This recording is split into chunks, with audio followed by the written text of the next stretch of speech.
Welcome to the Fantasy Football Prophet Podcast, hosted by Craig Phillips and Jeff Torrey. Visit us at fantasyfootballprophet.com.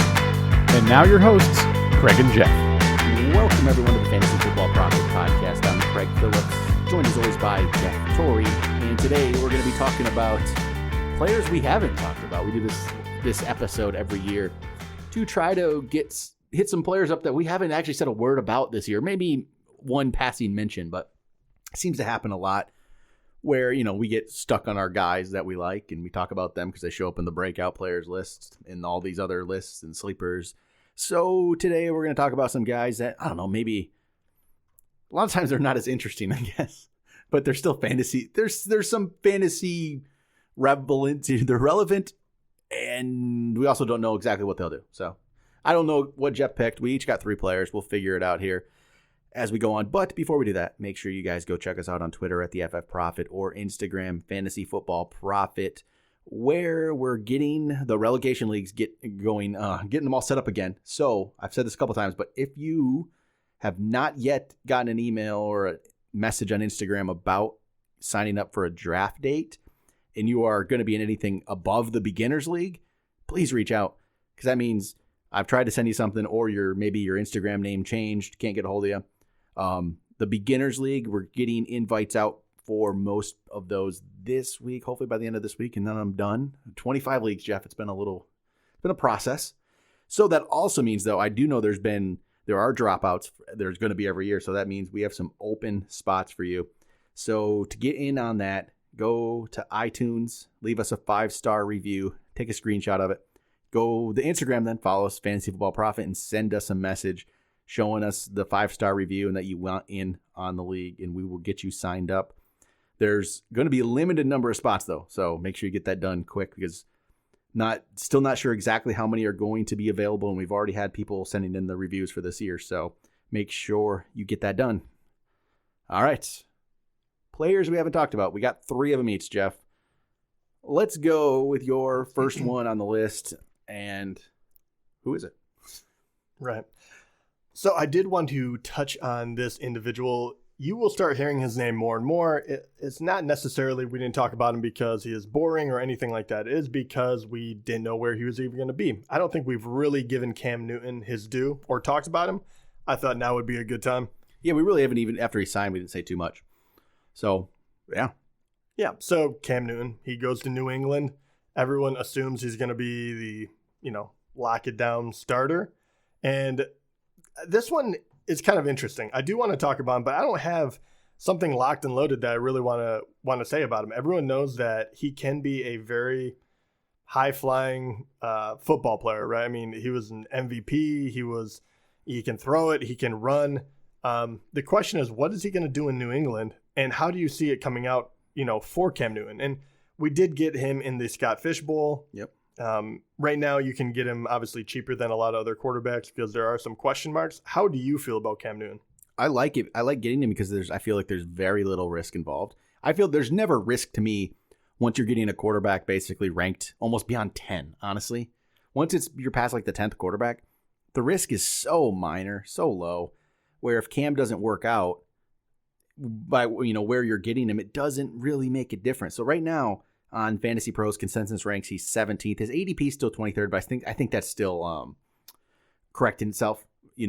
I think we'd see him more in the 15 to 20 range probably. I actually have him ranked at 14th in the current quarterback ranks that I have out, so he's up to 14th for me. I mean, Cam Newton can be just a terrific fantasy football player. We've seen it before, and you just got to think that New England's going to use him in the correct ways, right? Do you see him just being back there throwing the ball around? They're going to use Cam like he should be used, like he used to be used. He's going to get rushing touchdowns. He's going to get rushing yards. Why wouldn't they use him that way? First off, he only has he has like a 1-year deal. So yeah, it's a prove it deal. They're going to use him. They don't have this big long-term contract with the guy where they're going to be worried about, running him into the ground. Use Cam Newton like Cam Newton should be used, and use his legs. That's what they're going to – I just have a feeling they're going to find ways to use that. Josh McDaniel and Belichick are going to find ways to use him correctly. And because of that, he's moved up my list. He's up to 14th, which is higher than consensus, higher than ADP. Picked him up. We got him in the Scott Fish Bowl. I did another league recently where I picked him up as well in that as a second quarterback even maybe. But I think Cam's an awesome quarterback to get in this because it's one of the ones you get towards the end. So I love getting Cam Newton this year. Yeah, and it really is it's such a Dr. Jekyll, Mr. Hyde kind of outing for Cam, right? And you take it with a grain of salt because he was on Carolina, and yes, he had some talent, right? I mean, was Steve Smith there that long ago? I mean, at one point though, it was Funchess was his number one. It's definitely been up and down. He had Olsen, and that was kind of the only consistent person he could throw to. But when he came out, I mean, he lit the league on fire. The first 3 years he was out in fantasy, he ranked as the 3rd, 4th, and 3rd QB. Then he drops down to 17th. Then he was first overall. I think that was the year he probably won MVP, and I think they went to the Super Bowl, if I'm correct. And then 2016, obviously he drops. He only missed one game, but he went all the way to 18th. Then he jumps all the way back up to 2nd, then 12th. And then obviously in 2019, he only played 2 games, so it doesn't even count. The question is, for me, and why I like him going to New England, it's not so much what he can do. We all know he can. It's the fact that you go to a team that will call the correct play at the correct time and really use your ability to the utmost. It won't be in Carolina, not to rag on them, but they were kind of like, win us the ball game, do whatever you feel is right. So he's kind of back there and he's running whenever he feels like it. So he's taking a hit when he doesn't really need to. He gets 2 yards comparatively. Yep. You know what I mean? So I think what will really interest me is to see how they use him around the goal line. Because they don't have, yes, they can run the ball, right? They have Sony Michel. They do have a couple other young guys that, I kind of like. You have Julian Edelman still. But after that, who do you have? You have maybe N'Keal Harry? Maybe. But I think in the red zone, they can really utilize his legs, and he could pile up some touchdowns before anyone really figures out what's going on. So that is why he's so intriguing to me. And I do think that he is a good quarterback. I think that he has all the tools. He's not wildly inaccurate. Is he as accurate as Tom Brady? No. But I don't think you need to be, even though you don't, necessarily have that anyone behind Edelman to be your number 2. But yeah, I like Cam Newton a lot. And it's not good for the player, but when they have the 1-year deal and they have to prove it, I've seen them prove it more times than not. He wants that one last contract, so we'll see if he can pull that off. But at quarterback, you're not spending anything to get him, so I love it. I love getting him there. All right, so my first player. This is a guy I just feel like we haven't talked about him a lot. I'm not necessarily saying he maybe hasn't been talked about in fantasy industry necessarily, but I feel like we have not really said anything about Marquis Brown very much, Hollywood Brown. So we really haven't said much about him. And so he, rookie last year, 46 catches, 584 yards, 7 touchdowns. He was hurt a little bit, I think, too. But he had some big plays. But the numbers for a rookie were pretty decent, I think. He had some, and he just showed a lot of promise, a lot of signs there that he could be, even better. And the offense is interesting, obviously, because are they going to just run the ball? And they're not going to just run the ball because everyone's going to load up on it. It's the fact that Lamar learned how to pass, and he could actually he took advantage of it that the defense wasn't thinking he could throw the ball last year. Right, that's pretty much what happened. I still think Brown can take advantage of that. And who else is there? It's him and Mark Andrews, right? I mean, there's some other guys. There's Boykin yet behind there. There's some other guys behind there, but it's really he's the number one. I mean, at this point. Yeah, wide receiver. There too. I was going to say, Mark Andrews is probably the number one pass catcher. Right. But Marquis Brown, without a doubt, is going to be the number 1 wide receiver. What does that really mean, though? I'm not sure. That's the thing. That's one of the reasons. I just don't know. Currently, he's 31st in consensus ranks, and he's going ADP 32. So it's kind of in that. The range isn't bad either because it's a guy you could take a shot on, and you're not really passing up a lot to get him. But I think there's a huge upside. There's some downside, I would say, definitely. But when you're getting him as your 3rd, maybe 4th, probably your 4th receiver could be even at times, I think there's just really no downside. And I don't know, I feel like he's kind of lost in the shuffle this year where he doesn't get talked about. Even somebody actually on Fantasy Bros has him ranked as high as 13th, which is high. Yeah, I would say that's quite high. So, I mean, there's people that have high opinions of him. And, I don't know what to think, though. That's why we really haven't talked about him, because he never comes up on my list, because I just don't have a strong opinion of him. And the same thing's happening right now. But as my fourth, I think I really do like him as like my fourth receiver. I think it's just enough potential upside there that, teams, if they really just try to stop the running game, try to stop Lamar and Ingram and Dobbins and whoever else, it's going to open up those big plays for Brown again. He's going to have some big weeks. Without a doubt. And I think if you play in a standard league, he is much more appealing to me. Yeah. Because I don't know how many balls he can really catch, to be quite honest. Last year, it was good to see, right? For a rookie, you're correct. He played really well, and he missed 2 games on top of that. So he had 71 targets. What does that look like if he plays a full season? And what does that look like, after he's, got his feet underneath him? My worry is, that I don't want to say he's a one-trick pony, right? But right now he is. It doesn't mean that is all that he has in his bag, but that was good enough for his rookie season. You can take the top off the defense. You score 7 touchdowns because of that. And, just enough to give all the runners a little bit more room to maneuver down there. The other part about it, Hayden Hurst is gone. He was the third leading pass catcher on that team. He only caught 30.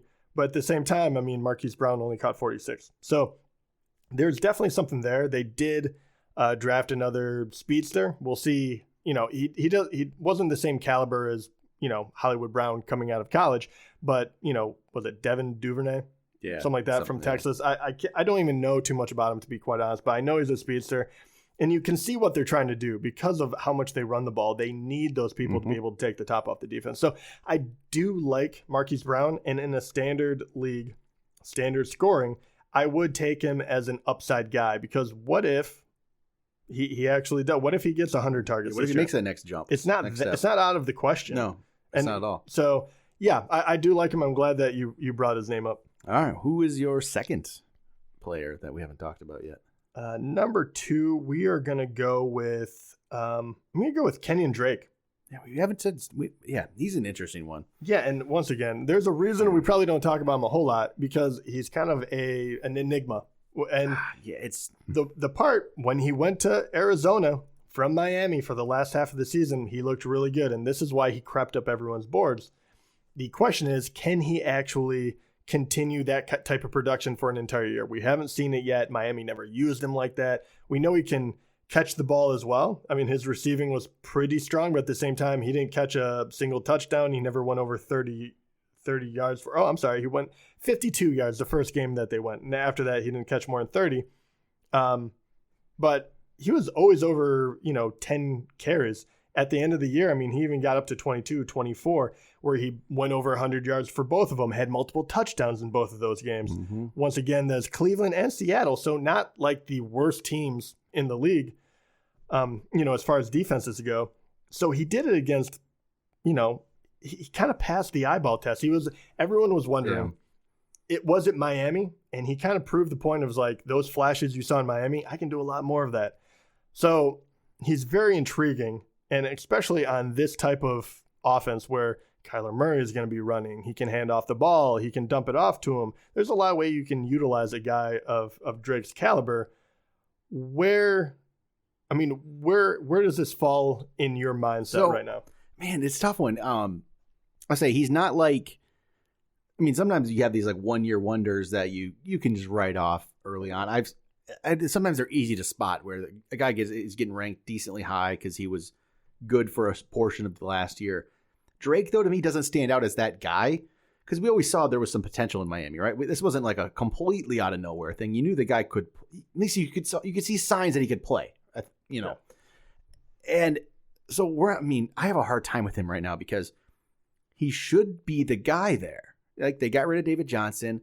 They have Chase Edmonds behind him. Chase Edmonds, I think, could be an okay player, but I don't think he's like. Yeah, he got hyped for like 2 seconds. So, Drake's the guy. He is the guy there. And there's not a lot of those kind of guys out there, right? Like, it just isn't. So, he comes in actually at 11th for me, running back wise rankings, which I didn't realize I'm actually slightly high on him. Not high, too much. I'm 2 spots up from ADP and I'm 1 spot up from consensus. So, I'm not like that much higher on him, but slightly. Where but the problem is I don't love him at all if he's your number one. That's where I fall into this thing. I don't want Kenyon Drake as my number one running back. And chances are, if you have Kenyon Drake on your team, he's probably your number one running back, unless you're like at the back end of the first round and you get him at the turn, or get him in the early second.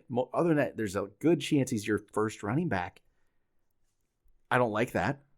I don't like that at all. Something about it. I could be wrong, but I need him as my second. Yeah, you could pull that off. As my second running back, I think I love Kenyon Drake. It's just quick. It could change so easily. As a second, I think I love that, and he's just that borderline. He could be your second. As a first, I don't think that's a good first running back to have. There's I don't like it. Nothing guaranteed about him, and he was one of the guys I talked about last year to begin with, and it was more of, hey, Miami, if you pull your head out of you know what and give him more touches, his average is relatively high, right? And the other person you're giving it to is just grinding it out. Yep. So, and the question I always asked was, why is that though? And I was kind of like, well, maybe he can't handle a full load. Maybe he really is only a change of pace back. I kind of changed my tune. I understand like he's going as high as 12, and I understand your worry because I don't want him as my number one either because of that thing. You just don't know.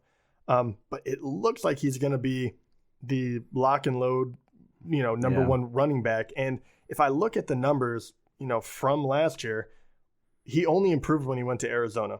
Yeah. I mean, he was averaging in Miami, per carry. And he was all over the board, right? He went from 33 rushes to 133, 120. But he was averaging 5.4, 4.8, 4.5. And I was like, oh, wow, this guy's really doing something. He started off in Miami again, 3.7. You're kind of like, oh, okay, maybe I was wrong. Switches teams and immediately gets a boost, right? 5.2 is what he finished with in 8 games. So it's a half a season. Maybe it doesn't finish there, but at the same time, I don't think it falls below what he was doing in Miami. I mean, he finished with 4.8 yards a carry twice, and so however you want to look at that without beating up on Miami too bad. And he scored 8 touchdowns. I know 4 was in one game, but at the same time, he showed me a lot of stuff. So I'm with you. Number one running back worries me. Number 2, ecstatic. Like there's no in between. It's weird. It's 100%. He's right on that borderline. So yeah, not against Kenyon Drake. No, not at all. I think he can be perfectly fine. It's just I also think this is why people, unless you absolutely love him, this is why people don't talk about him that much because we have no real solid data to go off of. We're going off of a very hot streak he had in Arizona, hoping it continues. Yep. All right, I'll go to my second player. And this one actually does feel boring. I'll say that. Tyler Boyd. Right? You're right. Right? Exactly. Yeah, boring. So Tyler Boyd, as I'm looking through, I was just looking through the players. I'm like, man, who haven't we said anything about that's, is a draftable player. I'm like, yeah, Tyler Boyd really, we just haven't said a thing about him, even though he has a brand new quarterback, right? Brand new, good quarterback, should be an upgrade. And Tyler Boyd last year had 90 catches for over 1,000 yards, 5 touchdowns. Pretty decent season. He's proved from year 3, his third year is where he really came onto the map finally. Got 76 catches for over 1,000 yards, 7 touchdowns. So last year, he jumps up in catches. Yardage didn't really go up and touchdowns went down, but his targets were 148. It's a lot of targets, probably because AJ Green wasn't there. Whole bunch of stuff, right? But I feel like just maybe we are overlooking him a little bit. Like we're thinking, okay, AJ Green comes back and automatically Tyler Boyd takes a back seat, right? And T. Higgins comes in, maybe he steps up. There's no guarantee T. Higgins can step up and be much of anything. You could easily see like a 40 catch season for T. Higgins, that's right? Fair. And so I like T. Higgins, but it might not work out. And maybe AJ Green, doesn't matter how good AJ Green is, it could really only help Boyd.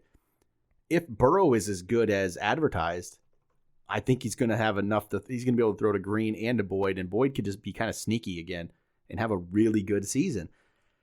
And I don't think we said one word about Tyler Boyd yet, so I had to bring him up here. Currently, he is ADP 33 and consensus 32, so he's just one spot behind Hollywood Brown, so in that same range. So he's he's an interesting player where it's hard to say what he's going to be because of last year's the team it's just so much different of a situation right now. Of course, 148 targets was quite a bit. That can't repeat. I know that can't repeat. It's too many. But he's still at 108 targets in 2018, which was still a pretty solid number.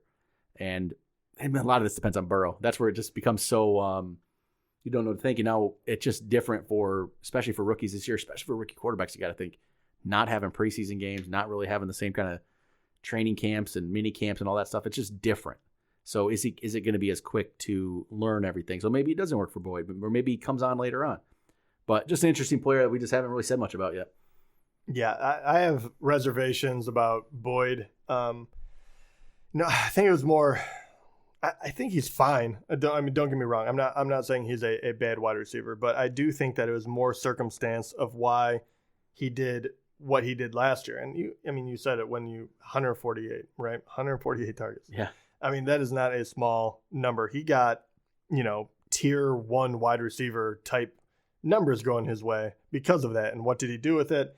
And on top of that, you have a rookie quarterback. You have AJ Green coming back. You have T. Higgins, who could steal a few, even if he's not great. John Ross, if he can possibly magically stay healthy, that could be another situation. Mixon's a very good running back who, even though they were terrible, actually put up good numbers by the end of the season, so that he got going. So I feel like everything is pointing in the wrong direction for him. He had all of the chances in the world last year, and he was good. He was good to have. He was fine. But there's nothing about that excites me. So that's where I land on him. I know I sound like a Tyler Boyd hater, and I kind of am at the point. It's nothing to do with him. It's just the situation he is in from last year to this is way different. Yep. Yeah. No, I see it. That's just, I don't really know which way to go, honestly, but interesting name to talk about. Yeah. All right. I like all of these players we haven't talked about yet. Is really another question mark. It is. It really is. It's like it's a different type of question mark episode. It's more of I don't know. Are we going to draft these guys or not? And I'll pretty much draft all these guys if the value's right. That's pretty much fantasy football. I'm never going to quite say I won't draft somebody, because if the value's right, I'll draft them. I mean, simple as that. All right. Final person here. Who do you got? I'm going to go with Raheem Mostar. Yeah. We haven't said anything about him. Yeah. And so now him too. And he was wanting to get traded. And then I think he took that back. Who knows? That's weird. Taking that away, right? Because I have no idea what is going internally. I think he'll be there. So yeah. Look, he established his role as probably the number 1 running back in that backfield last year, and they had 3 really good running backs, right? They had him, they had Breida, and then they had Tevin Coleman. Breida's no longer there. He's in Miami. So now you have 2 running backs that have established themselves. Mostert at the end of the year absolutely just murdered it. And at the end of the year too, the attempts were pretty much across the board the same. I mean, it was 137 for Mostert, Breida had 123, and Coleman had 137. They ran the ball a crap ton. I mean, I believe they led the league in rushing touchdowns as well. So there's a lot of upside if you guess correctly with what is going to happen to this backfield. And that's why, and a few people I'm sure have, but I haven't heard any kind of mainstream analysts like really run with, Mostert in the top 10, which I'm kind of surprised at the numbers he put up at the end. I thought someone would kind of get, a bold prediction in. But if you look at it, if I pull it up very quickly, looks from week 11 through 16. Also, this might have corresponded with an injury to one of the other running backs. Was it Tevin Coleman that went down? Yeah, okay, probably. I believe so. He went from, getting 6 carries a game to all of a sudden being the number 1 running back. And this is what worries me, because why wasn't he the number 1 when everyone else was healthy, right? He actually was getting like the least amount of carries there for a while. But then he jumped into the number 1 and he absolutely killed it. He went 19 carries, 10, 14, 11, 10, averaged over 5 yards a carry. In every single one of those games, he scored at least 1 touchdown. He didn't catch a whole lot of balls, but for as much as they ran it, they sure didn't throw it to their running backs near as much as I thought they would. But hey, that's where it comes down to. This is the guessing game. What is your feeling about Raheem Mostar? Because he really did show out the last 6 weeks. And in the playoffs too. My God. So I didn't even talk about the playoffs, but we don't have to. He killed it. Yeah, he did he killed it in one game. Okay, that one game was monster, though. 220 yards and 4 touchdowns. Yes, 29 carries. I mean, it was obvious he was the guy that was. And even the next game, too. I mean, 12 carries for 58 yards with a touchdown. Yeah. So Minnesota, 12 carries for 58 yards. Obviously not the greatest performance, but again, those are, playoff caliber teams you're going against, too. Yeah. And he's still, the average is still over. They didn't give him as many rushes.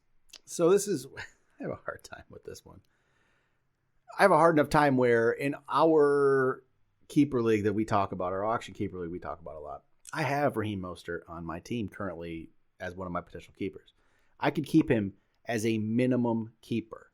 If you could keep a starting running back as a minimum keeper, it's like almost guaranteed, right? You do it. I don't know if I'm keeping him. Like, that's where I'm at. At this point, if we were to lock it in today, he's not in my keepers. As crazy as that, so if I don't feel enough to keep him as a minimum keeper in a league, and that's not saying I have these amazing keepers. I don't. They're just fine. This is where I just have a hard time with Moster because it was still a small sample size, and Coleman's still there. And here's my thing. It's just rough. Who else do they have on their roster right now? So they got Tevin Coleman, right? Well, they have Tevin Coleman. It is okay. Well, is Jerick McKinnon going to play? Is he still on the roster, or did his contract already? He's lapse? on the roster yet. I have a hard time believing that he's going to get over 100 carries this year. I do too, but will they go to a 3-back? With the way Shanahan seems to do things, it doesn't surprise me if he would. It wouldn't surprise me either, but I don't see someone on the roster right now that is going to be that third guy that is going to get 120 carries. And if they Maybe don't, they finally give Jeff Wilson a look. Actually, it's not. Jeff Wilson actually didn't. Anyone they put in the backfield played pretty well.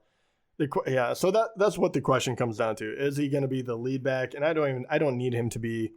And I want him to get 150 carries. That's pretty much what it comes down to. You have to get that. Is he going to be the number one? Should I keep him? I don't know. It depends who else you have. But he's very intriguing because, heck, man, 137 carries just left. Yeah. And all those carries seem to be golden. Tevin Coleman obviously was injured last year at some point. So, anyone can get banged up. Yeah. Will he become a workhorse at some point during the year? Because that would be huge. I know. And this is why I guess rough. no one talks about him because who knows? I'm not sure yet. My other keepers would be DJ Moore, DK Metcalf, and Devin Singletary for basically all minimum too. Yeah, that's a rough one. Yeah. Okay. All right. My final player of our players we haven't talked about is actually 2 players. So always cheating. But it's for a reason. It's going to be Ronald Jones and Keyshawn Vaughn. And we haven't said much about this. I even have him in my ranks at 32 and 33.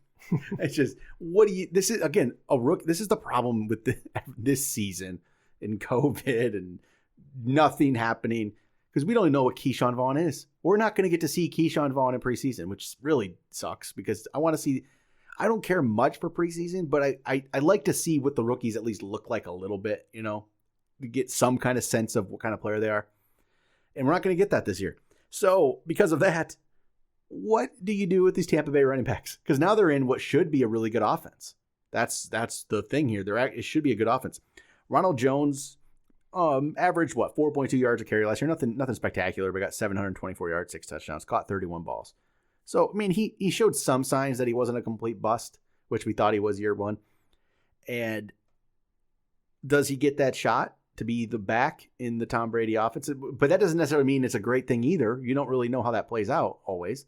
It's not like the New England Patriots number 1 running back was always just this, sure thing. It hasn't been the case.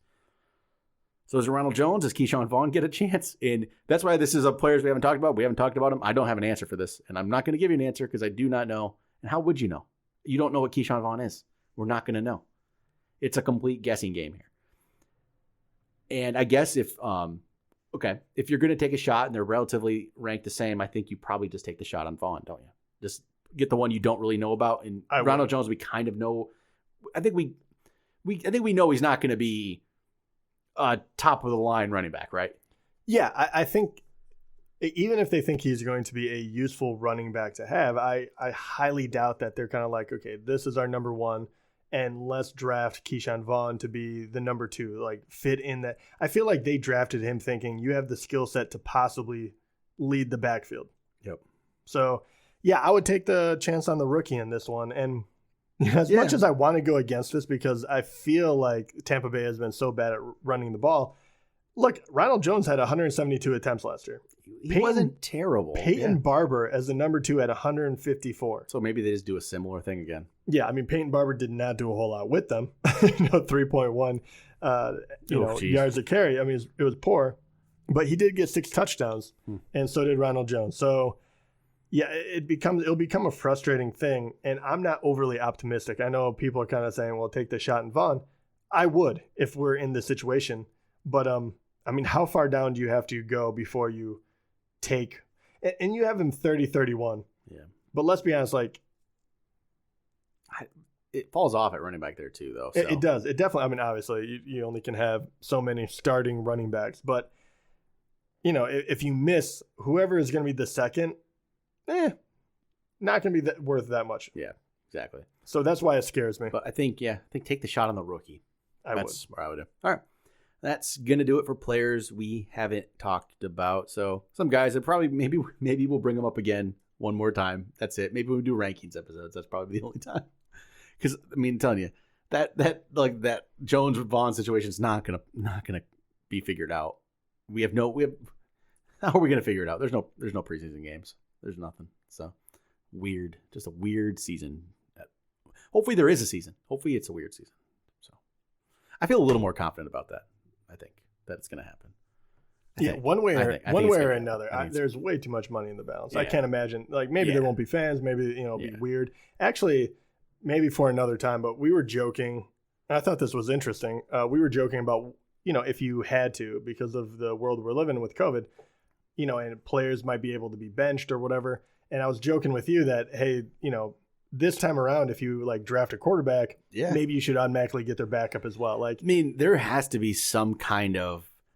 I really think anybody running fantasy league has to come up with some kind of different rules for COVID. I mean, getting their backup automatically is like almost especially a quarterback. Other positions not as much. Well, not as much, right? But quarterback, I really feel like if you have like a Sunday night game and all of a sudden your quarterback comes down with COVID, right? Exactly. What are you doing to do? It can be really, really that's quick. That's really unfair. So, don't like that. So there has to be some rules like that. I think that's a good one. You get their backup. So, all right, that'll do it for today. Talk to you guys next time.